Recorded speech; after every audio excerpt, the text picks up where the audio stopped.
Good afternoon and welcome to the ongoing GREC Geriatric Audio Teleconference Series. I'm Dr. Michelle Saunders, Associate Director for Education and Evaluation of the San Antonio GREC. This is the 45th audio conference of this series, which is being organized by the VA Employee Education System. We're proud to be a part of this excellent educational opportunity. Today's speaker is Dr. Donald Royall. Dr. Royall is a staff physician for the San Antonio GREC and a professor in the departments of psychiatry, medicine, and family and community medicine at the University of Texas Health Science Center at San Antonio. The San Antonio GREC was established in 1987. Some of the San Antonio GREC's research interests include metabolism and endocrinology, nutrition, oral health dentistry, cognitive and sensory impairment, functional status and ethnicity, palliative care, and health care utilization and quality assessment. Today's presentation is expected to last about 40 minutes. Please hold your questions until the end. Leave your phones on mute, as we have allowed about 10 minutes for questions. You can access your PowerPoint presentation from the EES catalog website, which was listed in both the Outlook announcement of this audio conference as well as the flyer. In the event that you get disconnected, call the Vance operator at 304-262-7600. Rebroadcast of this call will be tomorrow, Friday, August 27th at 11 a.m. Eastern. Same dial-in number as today. I would also like to notify listeners of a few upcoming GREC audio conferences. On September 30th, the Gainesville GREC will present implantable cardioverter defibrillators. On October 28th, the Ann Arbor GREC will present maternal determinants of later life disease. And on December 2nd, the Ann Arbor GREC will present influenza in older adults. Please remember that to receive CE credit, participants need to contact the satellite coordinator at their facility to obtain a satellite registration form and a faculty evaluation form. Once these forms are completed, they must be mailed to EES. This must be done within 2 weeks of the program. Thank you, and now Dr. Royall. Thank you, Michelle. Thank you for inviting me. And I wanted to talk today some about Lewy body dementia, Lewy body disease, which is now thought to be the second most common cause of neurodegenerative dementia. But actually, I think it may be much more common and yet unrecognized among the veteran population. As we go through the talk, I'll tell people when to advance to the next slide. So if you look at the next slide, you'll see the objectives for this talk. And then in the next slide, Lewy body dementia is the most common non-Alzheimer's dementia, affecting somewhere around 20 to 25% of clinically diagnosed dementia cases. It has a very early cholinergic deficit that plays in its favor when trying to use cholinesterase inhibitors, but generally worse problem behavior. It's distinguished from Alzheimer's by Parkinsonism, which can actually be very subtle, increased risk of falls, more problems with psychosis and mood lability, and a worse mortality rate than Alzheimer's. Lewy was a pathologist who, operating at the turn of the century, identified eosinophilic inclusion bodies in Parkinson's disease, and it's interesting that the Lewy body, for which this disease is named, is also found in Parkinson's disease, and Lewy body and Parkinson's disease may actually represent a spectrum of Lewy body disorders with slightly different distributions of their pathologies. Lewy body was first named as late as 1962, even though the lesions were known before that. And clinicians really seldom thought about Lewy body disease up until the 1990s. We got interested in it here locally in San Antonio as part of a clinical trial, and then started to recognize similar Lewy body features in a large fraction of our veteran population. The Lewy body itself is an inclusion body that's full of neurofilaments, which are composed of a protein called tau and ubiquitin. These are normal cellular constituents, but abnormally aggregate in Lewy body disease, causing this characteristic lesion. And the symptoms are essentially similar to Alzheimer's disease.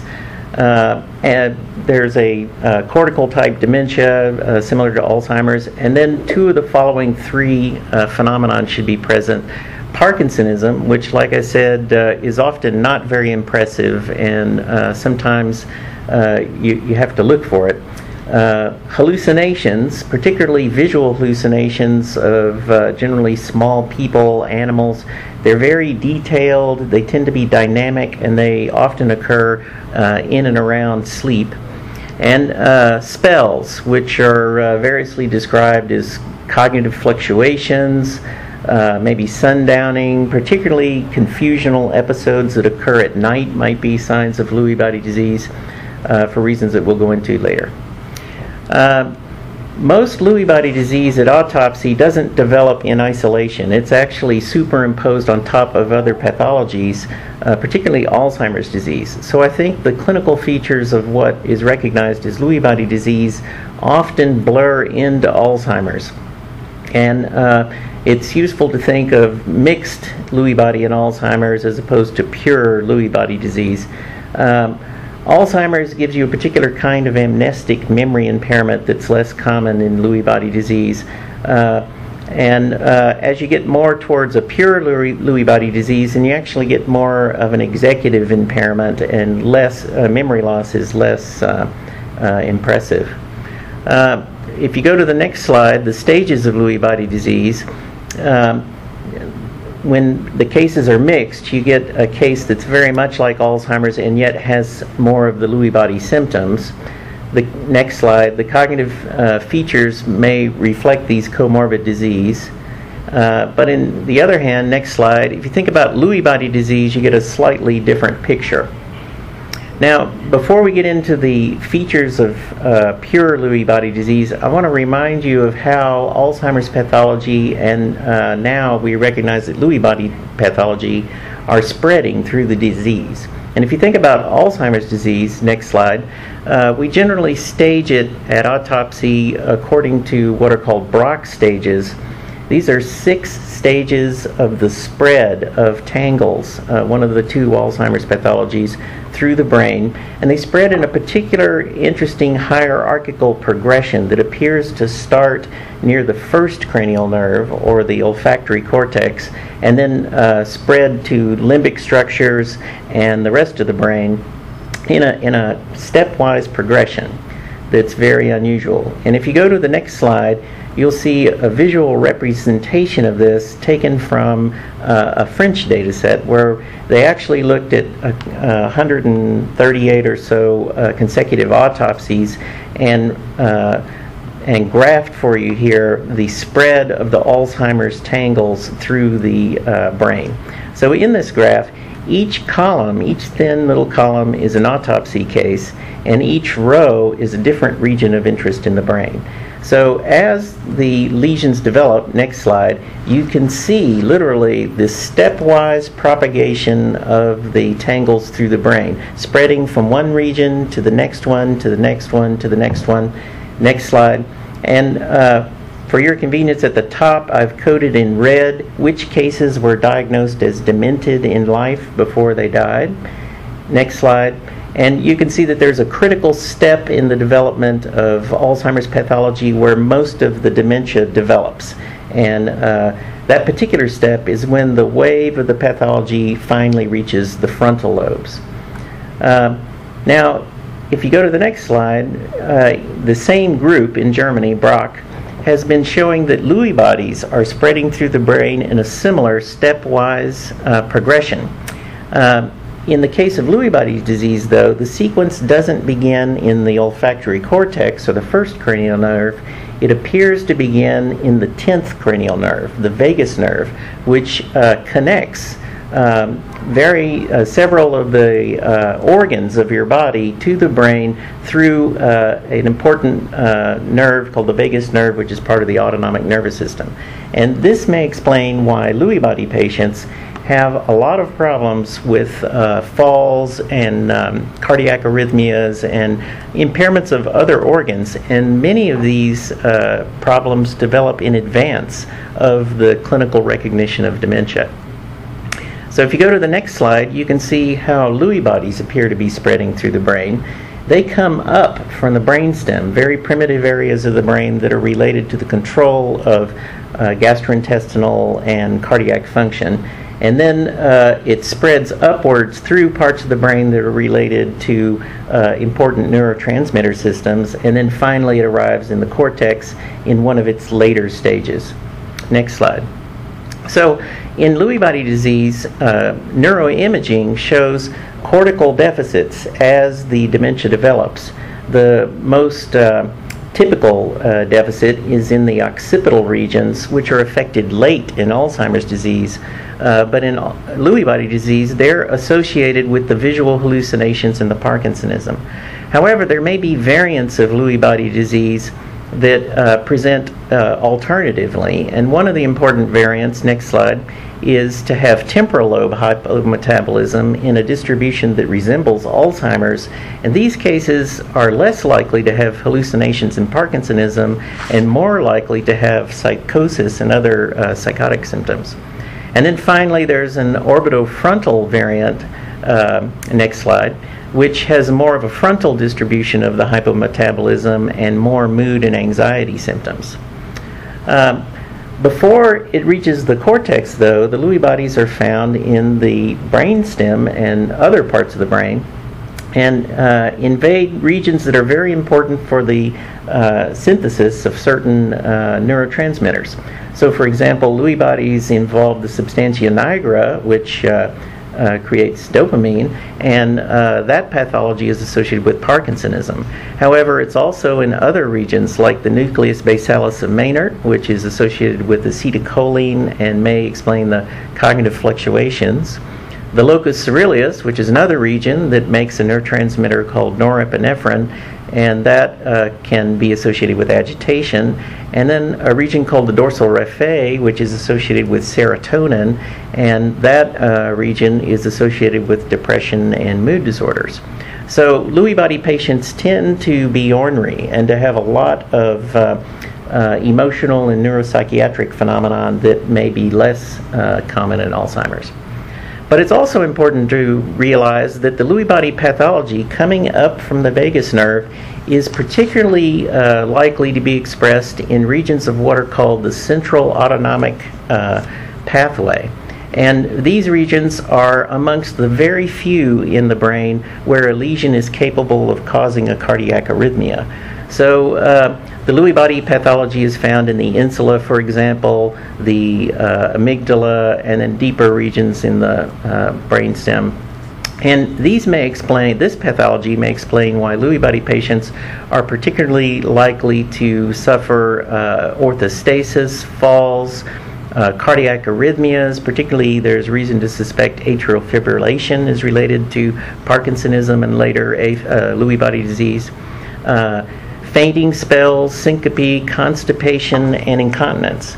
So these represent a wide variety of autonomic disturbances involving different organ systems.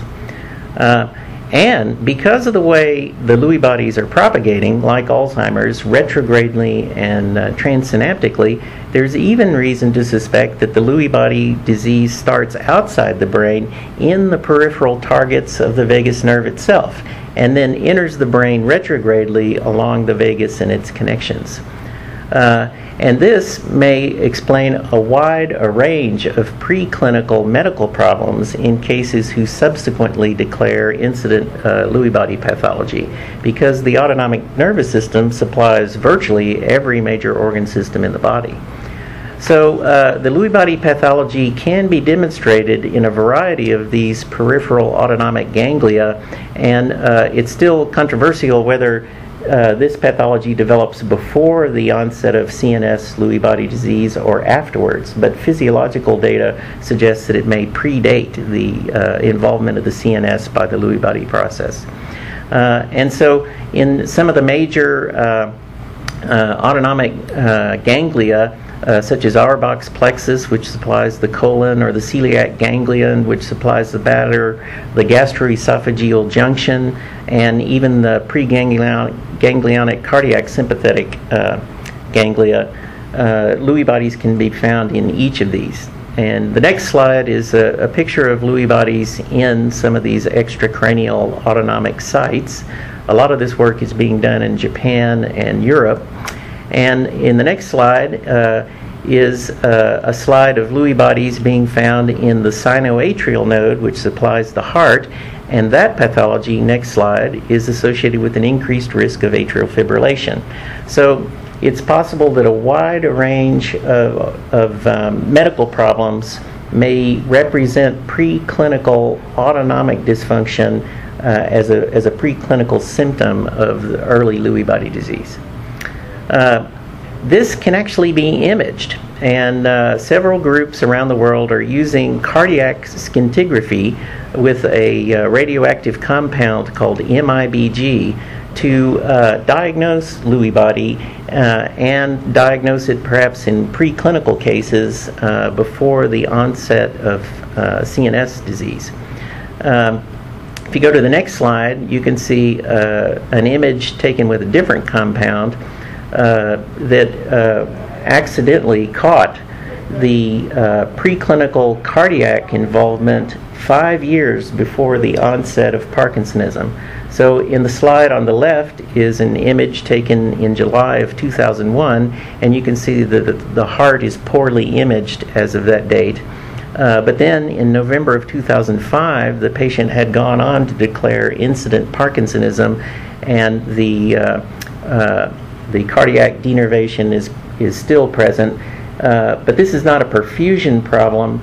On the far right is a scan that shows that the cardiac perfusion is actually normal.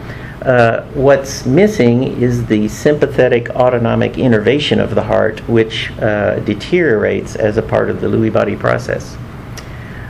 In the next slide, you can see the MIBG scintigraphy, and this is a compound that more or less is a homologue of epinephrine and would normally be taken up in presynaptic vesicles and stored for release in the future, but those vesicles have deteriorated with the degeneration of the autonomic nervous system, and so the compound isn't taken up, and you can calculate a ratio of the heart, which has been outlined here on the right, versus the mediastinum, which is the box, and they calculate the ratio of the uptake of this compound between the two structures, and if that ratio is below 1.77, it's very likely that the case has Lewy body disease or Parkinson's disease.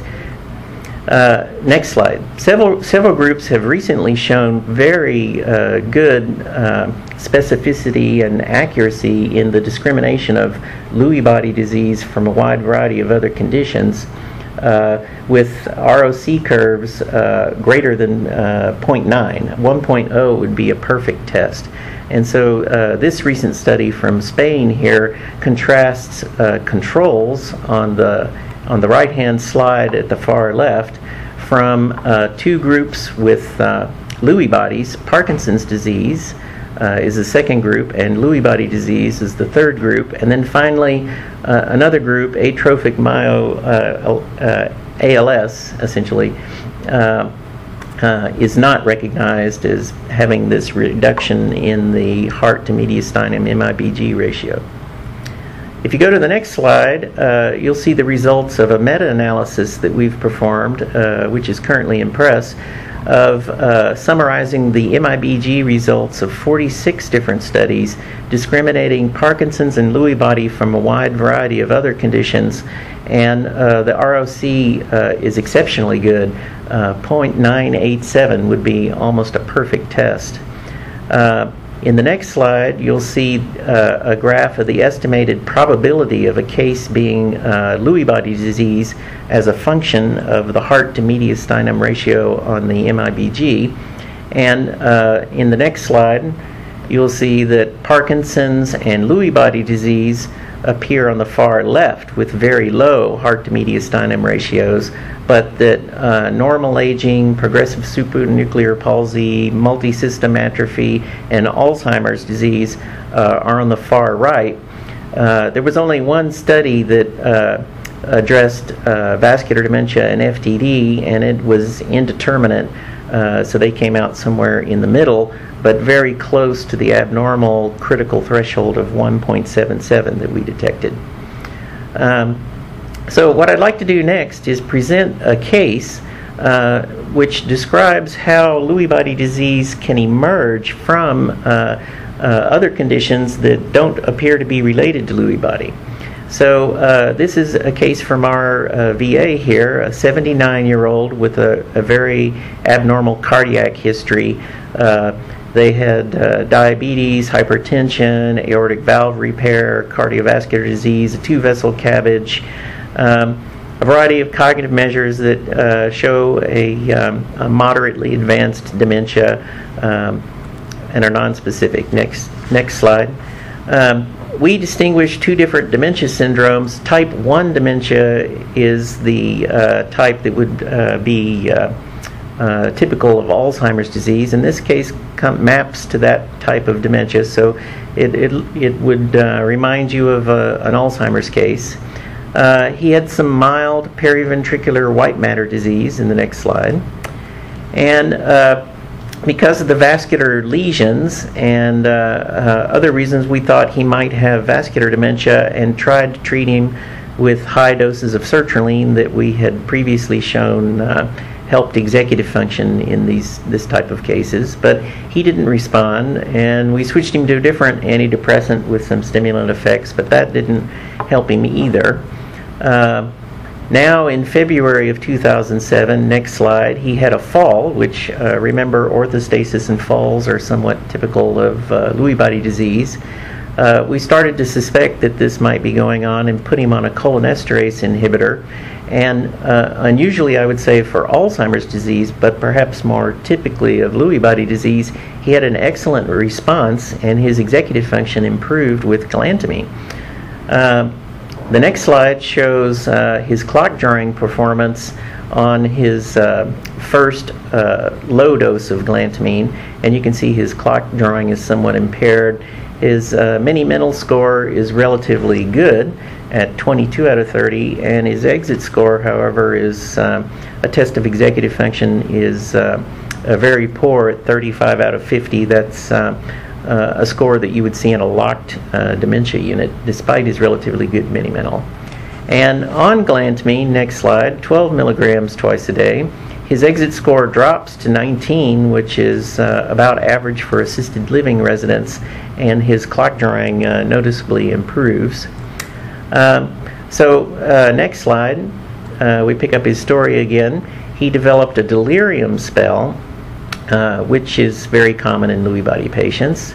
And then he started to develop confusional spells associated with a UTI. Remember, Lewy body patients have autonomic impairment in multiple organs and can be prone to poor bladder emptying and UTIs. In November, for the first time of 2008, he starts to have visual hallucinations and is noticed to have cats in clinic. In January of 2009, he develops another Lewy body symptom, which is a REM sleep behavioral disturbance. Now, for the first time, he's developed Parkinsonism, a change in gait, constipation, another organ system that may be affected by autonomic impairment. By then, his galantamine is up to 24 milligrams twice a day, and his mini-mental and executive function are holding stable. And it wasn't until 2009, 3 or 4 years after we started to follow the case, that he developed an incident Parkinsonian tremor at rest in the right arm. In the next slide, I show his response at 24 milligrams of galantamine, and his clock drawing is now close to normal. His exit score is still impaired at 25, and his mini-mental is impaired at 21. But those numbers had been stable for now 2 years. So it's possible that a fraction of vascular disease cases are actually Lewy body, because Lewy body disease begins possibly extracranially, and its effects on autonomic function essentially represent stroke risk factors. So it's possible that vascular lesions are the opening gambit in a disease process spanning 10 or 20 years, and that over time, incident Lewy body symptoms will emerge over the pre-existing vascular pathology. And that's what we think is going on in this case. So there's early cardiac involvement, often associated with arrhythmias, and in particular atrial fibrillation, syncope, blood pressure changes, vasovagal spells, and these sorts of problems could lead to ischemic lesions and executive impairment, which would cause the clinician to consider a diagnosis of vascular dementia. But there would also be possibly extracranial involvement of other organ systems, and this vascular disease would occur in the context of incontinence or constipation, and Lewy body patients tend to be very sensitive to pharmacology. Next slide. So later in the disease, it would reach the brainstem, and you develop a REM sleep behavior disturbance. Now, this represents the loss of inhibition of motor function during dreaming, so that patients begin to talk in their sleep, especially thrash around, report very vivid hallucinations, dreams, nightmares, and possibly hallucinations. So these REM behavioral features are themselves associated with an abnormal MIBG scan. So the abnormal MIBG really can't distinguish REM sleep behavior disorder from Parkinson's or Lewy body. All three of them are associated with abnormal MIBG uptake. Then, after the REM sleep disturbance, it would reach the major monoamine systems in the brain stem, and widespread neuropsychiatric symptoms would follow, particularly Parkinsonism, visual hallucinations, or the psychiatric symptoms that I described. Next slide. But if you had a patient who was already labeled by your clinicians as vascular dementia, the onset of these symptoms wouldn't be particularly surprising and might be easily misinterpreted as transient ischemic attacks instead. And the Parkinsonism suggests the possibility of subcortical vascular disease in the basal ganglia, although that's seldom formally assessed. We had published in 2009 a case series of veterans that we thought had vascular dementia and treated with high doses of sertraline, but in retrospect, a sizable fraction of those cases have gone on to develop incident Lewy body disease.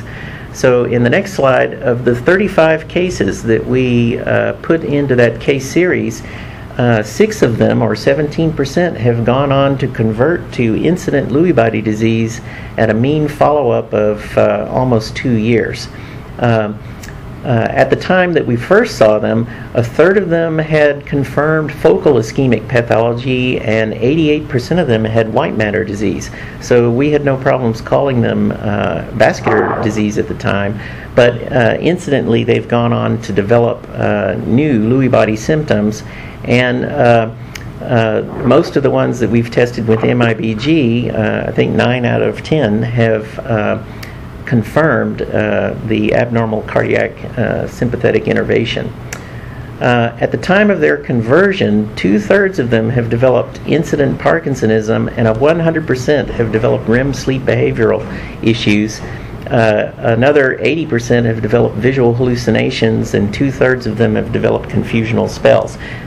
None of these symptoms were present at the time that we diagnosed them with vascular disease. And in the next slide, if you think about it, many symptoms that we associate now with vascular disease could be construed as Lewy body symptoms.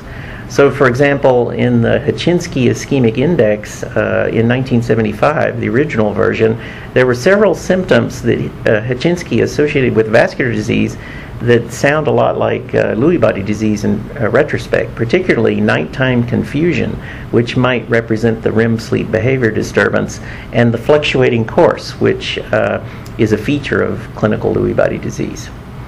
Next slide. Even now, in the NINDS criteria for vascular dementia are certain behaviors and clinical features which are thought to support the diagnosis of probable vascular disease, but these include Parkinsonian gait, frequent unprovoked falls and urinary incontinence, which again may reflect in retrospect autonomic disturbances from Lewy body disease. So I have access to a autopsy data set, the Honolulu-Asia aging study, and went back and looked at their experience in 8,000 Japanese American men to see if there is an association between vascular lesions and Lewy body lesions in that cohort. Next slide. The HAAS study counts Lewy bodies in a wide variety of regions of interest and has acquired so far several hundred autopsies. Next slide. So actually the presence of Lewy body anywhere in the brain is associated with a twofold increased odds of reporting stroke, even if you adjust for age and depression. And next slide. If you look at which regions of interest are related to clinical stroke, it turns out that only one region, the Lewy body pathology in only one region looks like it's responsible for that increased risk, and it's the left insula, which is not very often associated with strokes. And then next slide, which type of ischemic lesions are related to left insula Lewy body lesions, and it turns out that it's microinfarcts and frontal circuit lacunar lesions in the basic ganglia in the thalamus, which would be expected to be associated with either Parkinsonism or executive impairment. So there were not an association between embolic or hemorrhagic lesions and Lewy body pathologies. Next slide. So in summary, we have a picture of a disease that's capable of causing a wide array of symptoms involving both the brain and extracranial organs. And these extracranial organs may be affected before the onset of recognizable Lewy body symptoms. So if we have a model here, next slide, cardiac sympathetic involvement may affect the MIBG, which would allow the prediction of future Parkinsonism and possibly the neuropsychiatric symptoms associated with Lewy body pathology. But we also have reason to think that parasympathetic systems are involved as well, and those may predict other unknown CNS presentations. And then we also need to think about how Lewy bodies might enter the brain from other organs. Both their sympathetic innervation and their parasympathetic innervation may be at risk, and those could lead to even still other CNS presentations. So you can see how Lewy body disease may be capable of linking a wide range of premorbid extracranial autonomic phenomenon with incident CNS and neuropsychiatric illness, and some of these presentations may not be now recognized as being mediated through Lewy body pathology. So I've just sort of speculated here on a wide range of conditions that may actually be manifestations of Lewy body disease, and among them would be geriatric psychoses, hoarding behavior, other parasomnias such as bruxism or sleep apnea. You could speculate about how the REM sleep behavior disorder of preclinical Lewy body could be easily associated with PTSD in a veteran population, and PTSD, as you may know, has been recently associated with future dementia through an unknown mechanism. This might potentially be the link between those two. So there are a wide range of CNS dysfunctions that might be associated with Lewy body disease. And then next slide, we review some of the extracranial Lewy body, autonomic problems that might be linked to CNS disease through Lewy body disease. And among them would be syncopal falls, vasovagal spells, atrial fibrillation, geriatric constipation, hip fractures, incontinence, TMJ, and a wide variety of other extracranial conditions. So in conclusion, Lewy body is now thought to be the second most common cause of neurodegenerative disease, But the Lewy body syndrome is particularly common in veteran populations, although I think it's often not recognized or diagnosed. Still, the CNS manifestations of Lewy body may follow years of extracranial organ dysfunction, which should be discoverable through the electronic medical record. And finally, the Lewy body syndrome that we recognize may be but one of the CNS manifestations of Lewy body disease. There are possibly others that we wouldn't recognize now in the absence of a biomarker like MIBG. But MIBG has a lot of potential as a biomarker that would allow us to recognize these cases even in their preclinical phases and monitor them for the incident development of Lewy body-like symptoms in the future, and for the discovery of alternative CNS manifestations of this important disease. Thank you. Thank you. All right then. Thank you, Dr. Royall, for your excellent program, and thanks to everyone for participating in today's call. We'd greatly appreciate it if you take the time to fill out the satellite registration and faculty evaluation forms. And again, this audio conference will be rebroadcast tomorrow at 11 a.m. Eastern Time. So tomorrow at 11 a.m. Eastern. Our next monthly broadcast will be Thursday, September 30th at 3 p.m. Eastern, and that will be management of implanted cardiac defibrillator in older patients at end of life. Thank you again for your participation, and we hope you enjoyed the program. Thank you.